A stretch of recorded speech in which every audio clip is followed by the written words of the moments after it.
Good morning, everybody, Good morning. and welcome to this service at Newcastle Unitarians. And I'm very glad to be back up in Newcastle after a minor glitch with the parking meter. Everything went very smoothly today, so I'm even gladder about that, and I'm glad to see you all.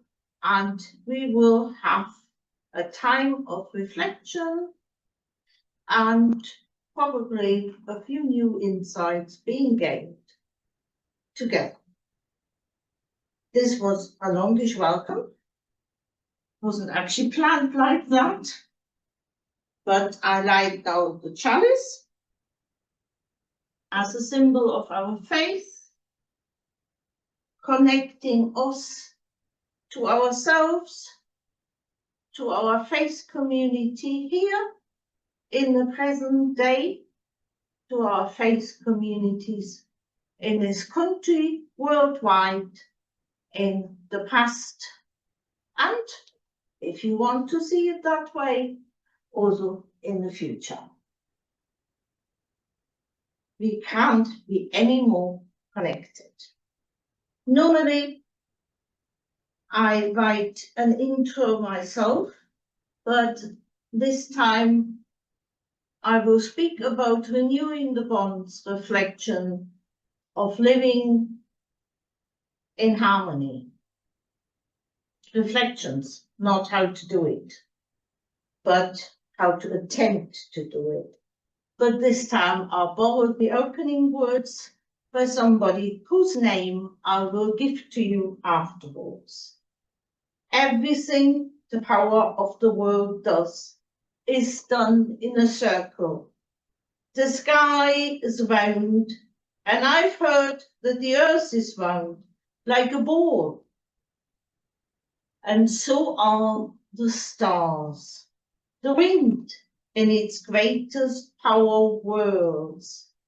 Birds make their nests in circles, for theirs is the same religion as ours. The sun comes forth and goes down again in a circle. The moon does the same, and both are round. Even the seasons form a great circle.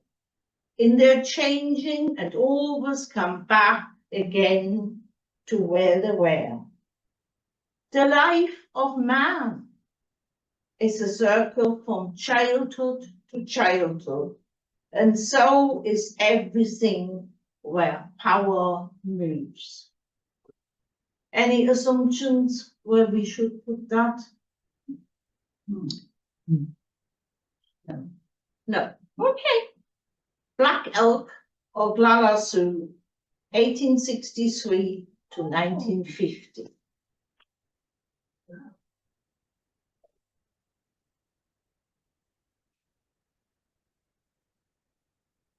But I sought good words because the circle, the candle is a circle. I know you can have square candles as well, but circles as the idea of eternity, as the idea of a not ending harmony, and us within the circle, maybe even sheltered by a circle, but also us not breaking the circle, is worthwhile reflecting upon. And by creating rituals for ourselves and for each other, we help each other to deal with a lot of things. It is a complicated world. That is no way that I could sugarcoat that. It is a troublesome world. We are troubled beings, but we are also beings full of ingenuity, of ideas, and of the tools to cope with at least some of our problems. Probably never all, but may this capacity of dealing with problems grow in each and every one of us, not only here, but in June. And I think that was for our capacity, not just to survive, but to thrive. Now, I was attending this year's GA, and I was very impressed by quite a few things. It's always nice if you come from what I call a minority faith. Certainly, you see there are lots of us. It builds your spirit up. But I also went to the Earth Spirit, so pagan celebration of Ostara. That's where we get our Easter from. And I discovered that I might not call myself a pagan, but there is a lot in paganism which I sympathize with. So this is a service which has a pagan flavor, but it isn't a totally pagan service. A pagan ritual will often invoke the four elements, which I will do at a later point, and the four directions. Again, this is the idea to demonstrate harmony, to demonstrate where energy comes from, where energy goes to. This is a blessing from the modern Celtic tradition. So follow me on that one. From the East, I come to offer blessings. For the powers of the wind, I wish you wisdom in hardship, laughter in joy, trust in each other. I offer blessings for all beginnings you ever choose together, and the brightness of all dawning times. Under the overarching sky, I offer blessings in the name of all teachers. May they never forget to teach. New hope comes with every dawn. From the south, I come to offer blessings for the powers of the fire. I wish you strength over grimness, light in darkness, pride in each other. I offer blessings for all things you are passionate in together, and the warmth of flame in the joining of your souls. Under the glory of our Son, I offer blessings in the name of all guardians. May the fire of life and spirit be with us always. From the west, I come to offer blessings for the powers in the sea. I wish you compassion in grief, patience in frustration, delight in each other. I offer blessings over all laughter you share together, and the calm of eternal waves under moonlight. Above the sparkle of the oceans, I offer blessing in the name of all over. May the end of the day help us to reconcile. From the north, I come to offer blessings for the powers of the mountain.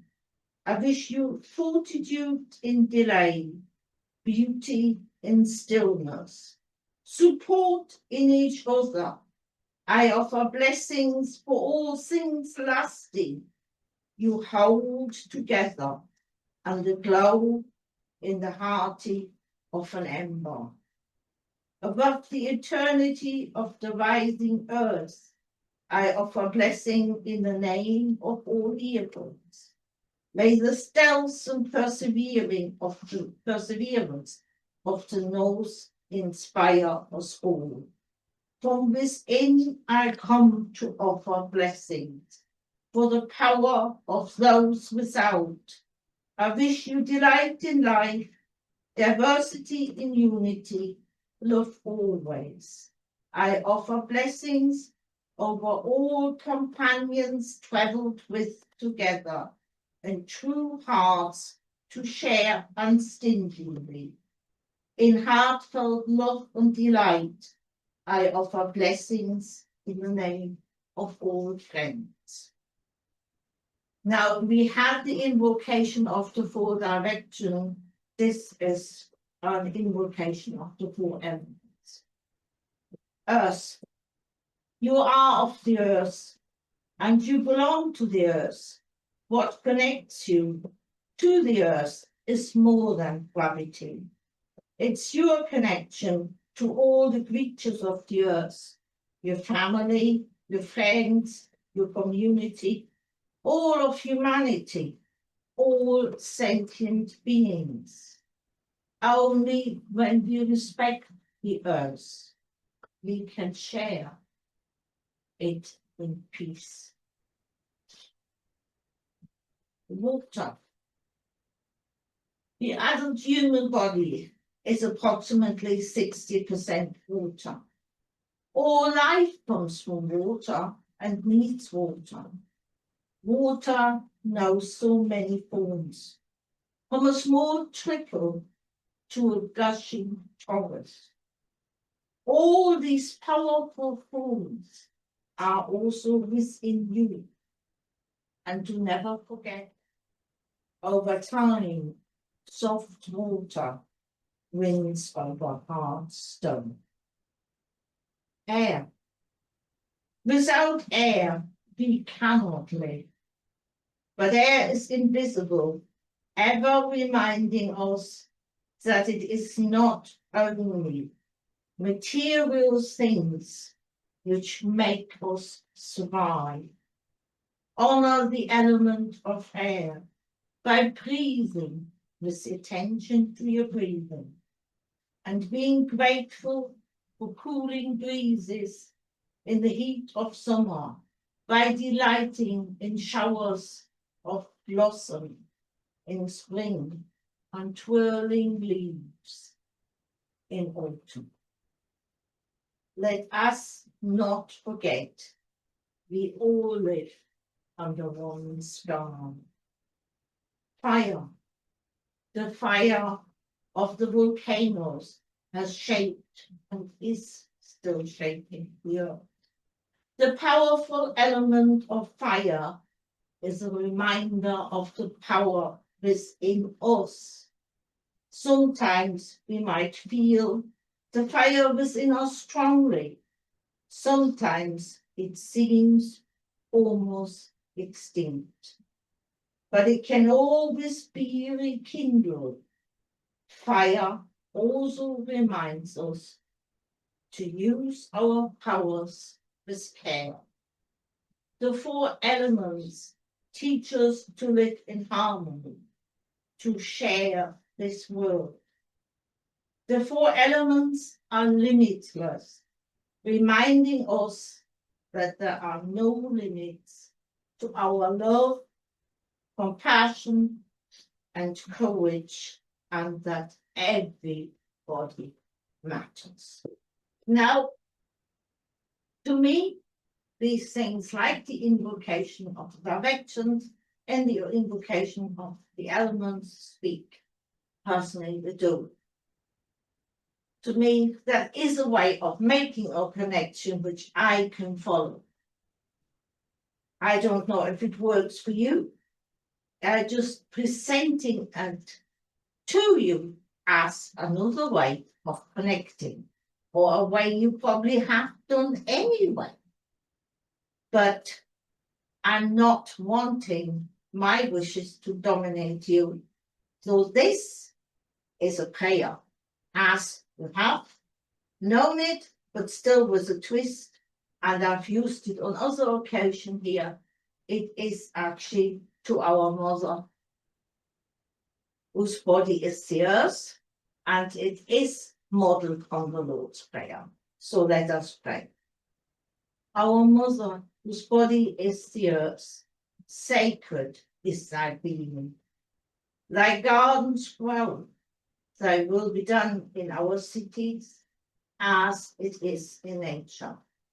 Thanks be this day for food and air and water. Forgive us our sins against us, as we are learning to forgive one another. And surrender us not unto extinction, but deliver us from our folly. For thine is the beauty and the power and all life, from birth to death, from beginning to end. So be it forever. Amen. Now, the nearest pagan festival to today's date would have been Beltane, which is around the 1st of May. And Beltane also marks a halfway point between the equinox and the summer solstice. Halfway points are, for the pagan calendars, quite important points as well. Beltane is also defined by when the cattle is sent out to summer pasture. I mean, if you're not cattle breeders, I mean, it's probably a bit difficult to exactly name the date. And I mean, I'm desperately looking around in nature to find something which I have for city dwellers to monitor, and I haven't found anything. Remember, some other pagan festivals like Imbolc, which is around the 1st of February, I would say snowdrops.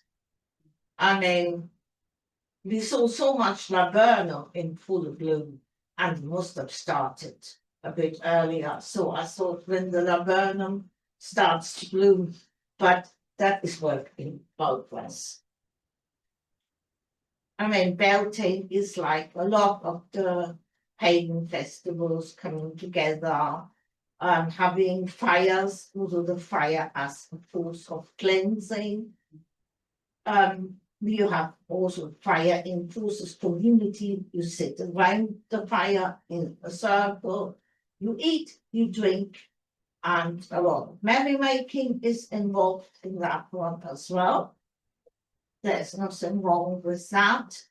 And Beltane is not only something, I mean, pagans or neo-pagans or earth-spirit people celebrate here. It's also in different variations celebrated in Scandinavia, for instance, and in my home country, Germany.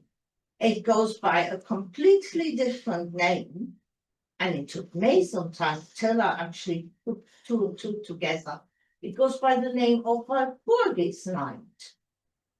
And Walpurgis is the pagan form to a Kentish saint, which then is called Walpurga, and that is my middle name. So I thought I have to tell you that just briefly. And Walpurgis night was celebrated at when Goethe was alive, and Goethe put it even into Faust I, which is, with some embellishment, the legend of Dr. Faustus, also represented by Marlowe in this country.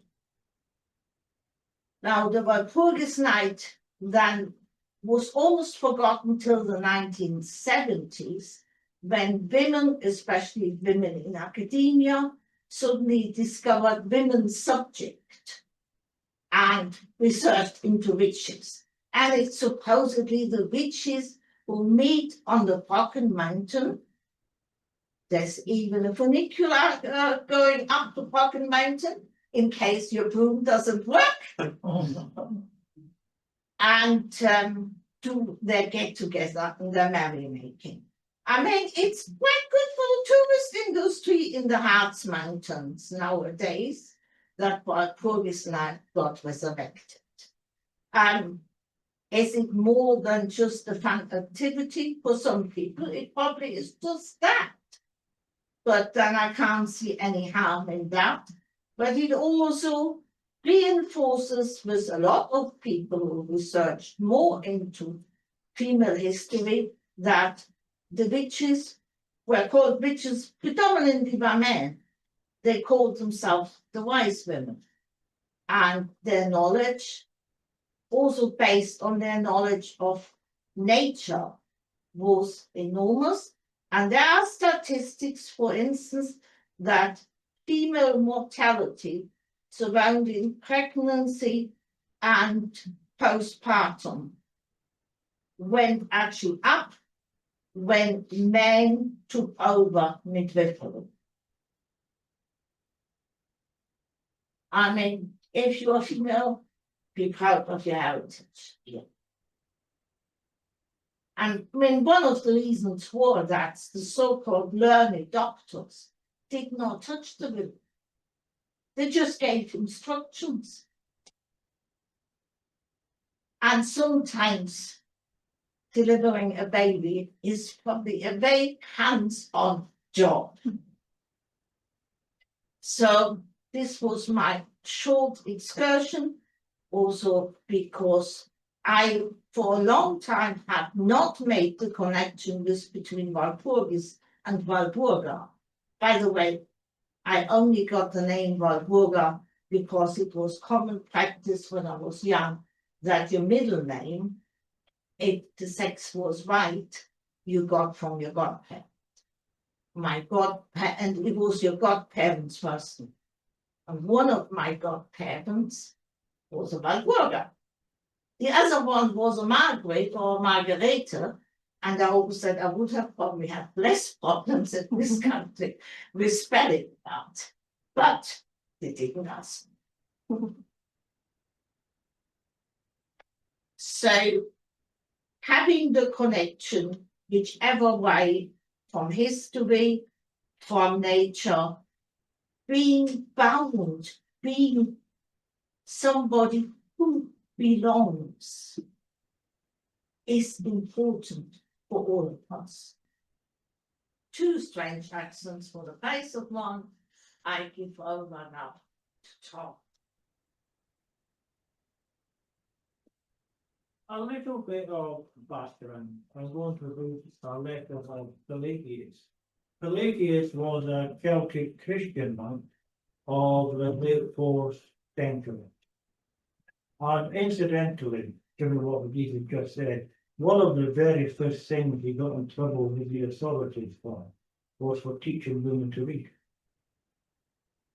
Anyway, Pelagius was the original liberal Celtic Christian, and he was totally opposed to the concept of original sin, which wasn't actually a piece of doctrine then. It wasn't until Augustine of Hippo sort of declared Pelagius a heretic and all that came in. And it wasn't until the Synod of Victory in these parts, until the year 666, that it was decided that the British Church would follow the Roman one and not follow the Celtic one. Now, a lot of people have accused me of being too Christocentric. A lot of people wonder why the people state vanity. But we work well together. And, you know, personally, I find more theological inspiration from Reformed Judaism than from any anti-Christianity. But I am of the opinion that if you want to be a critic of Christianity, you simply have to get stronger for Christianity. This is Pelagius. And when I get criticised, I say, well, if you're too radical for the Conservatives, and too conservative for the radical, you're getting something right. Look at the animals roaming the forest. God's spirit dwells within them. Look at the birds flying in the sky. God's spirit dwells within them. Look at the tiny insects crawling in the grass. God's spirit dwells within them. There is no creature on earth in whom God is absent. Travel across the ocean to the most distant land, and you will find God's spirit in the creatures there. Climb up the highest mountain, and you will find God's spirit among the creatures who live at the summit. When God pronounced that his creation was good, it was not only that his hand was fashioned in every creature, it was that his breath has brought every creature to life. Look too at the great trees of the forest. Look at the wild flowers and the grass in the field. Look even at your crop. God's Spirit is present within all plants as well. The presence of God's Spirit in all living beings is what makes them good. And if you look with God's eyes, nothing on earth is public. When Jesus commands us to love our neighbour, he does not only mean our human neighbour, he means all the animals and birds, insects and plants amongst which we live. Just as we should not be cruel to other human beings, so we should not be cruel to any other species of creature.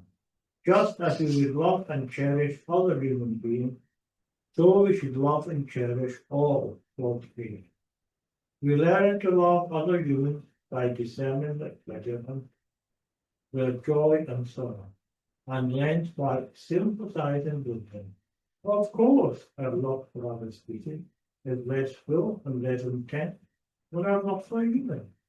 Yet, we should remember that all love comes from God, so where our love is directed towards an animal or even a tree, we are participating in the fullness of God's love.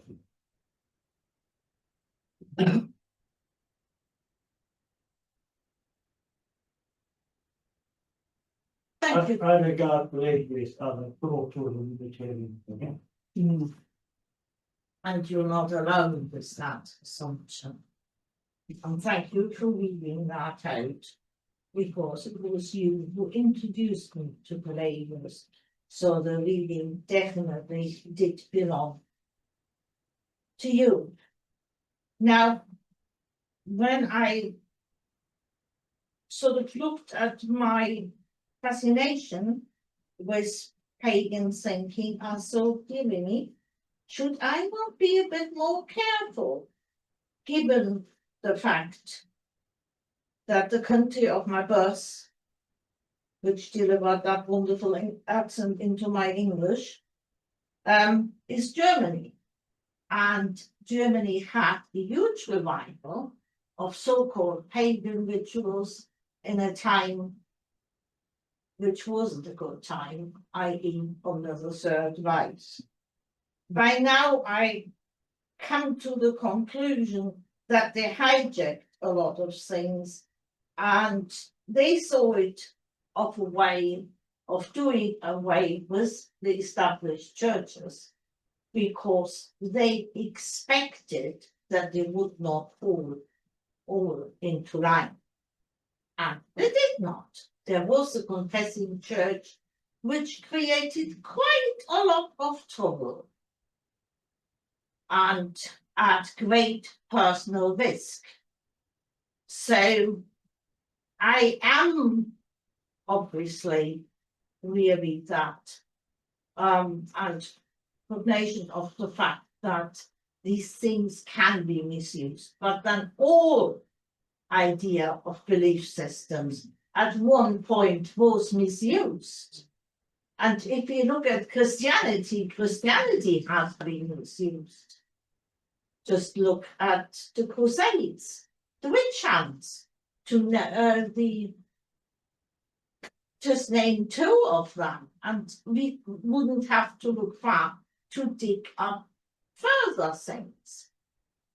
The fact that somebody is not true to what they profess to be true to is actually no argument against it.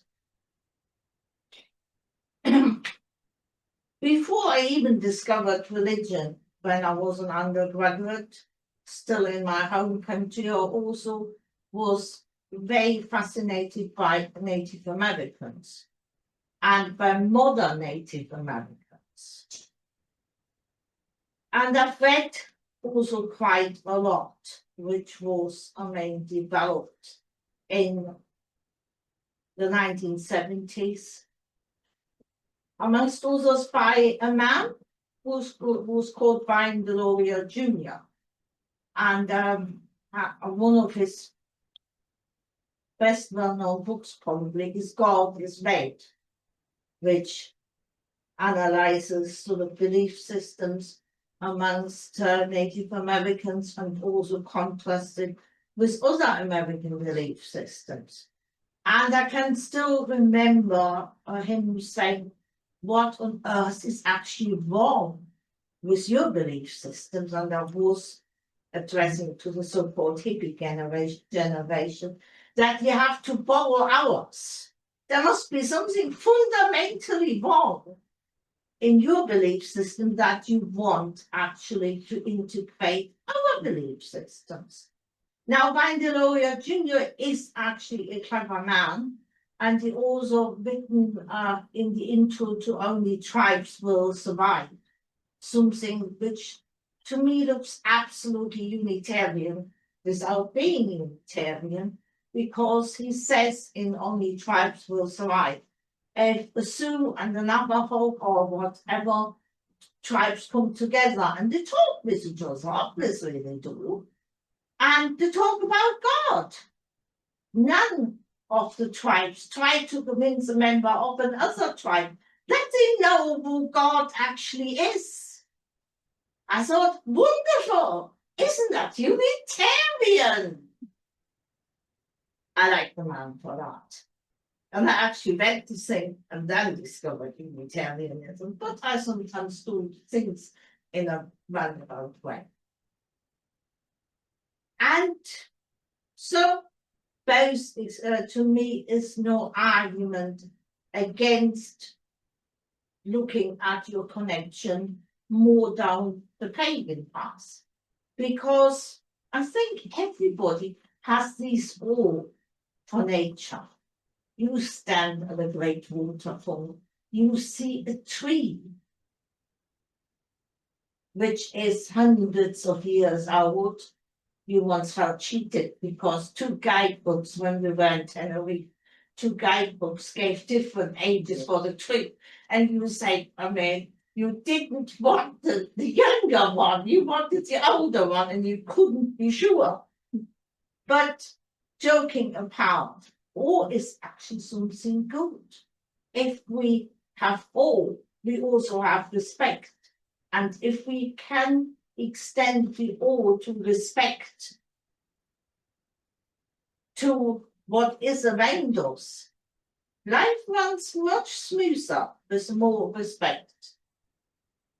That is a practice where you can practice your faith outside coming here in respect. Because when I had decades as an atheist, when I then rediscovered religion, that wasn't people. And then I rediscovered, I mean, not sort of a box standard religion, no, I mean, Buddha, but with that. Then I discovered the Unitarians. And I have a friend out in Germany who is a lapsed Catholic. She's been lapsed for a long time. But she can remember actually being in the same Catholic faith. And she said, so you go to church on a Sunday. What do you do with the rest of the week? The rest of the week is a problem very often. Or we perceive it as a problem. And I'm not saying you have to sort of pray at set times or things like that. Unitarianism has the beauty of being what I call a non-prescribed religion. But the way you enact with other people can actually say something about yourself and your faith. Maybe other people just do it automatically and are that good and that nice and that considerate. Sometimes I need a proverbial kick up the posterior. And then it comes.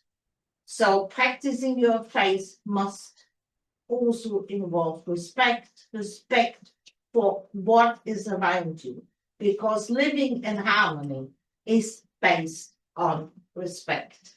And with so much nature under threat,